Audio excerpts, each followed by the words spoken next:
ورحمة الله وبركاته. النهارده وصفتنا الفخدة الضاني. رحت كده للجزار قلت له انا عايزه فخدة ضاني صغيره كده، عطاني دي. طبعا والله النور كان مقطوع وبصور بالفلاش.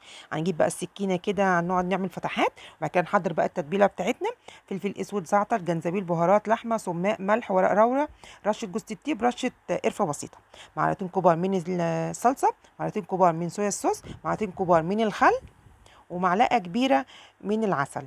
بيديها كده تسكيره تحفه يا جماعه، وبيبقى تحفه بجد. او عسل اسود لو موجود. هنقلب بقى كل ده كويس وندوبه. نجيب بقى الفخده بتاعتنا كده، هندلكها بقى من جوه ومن بره كده والفتحات، ونسيبها حوالي ساعه، ولو قبلها بيوم يبقى احسن واحسن.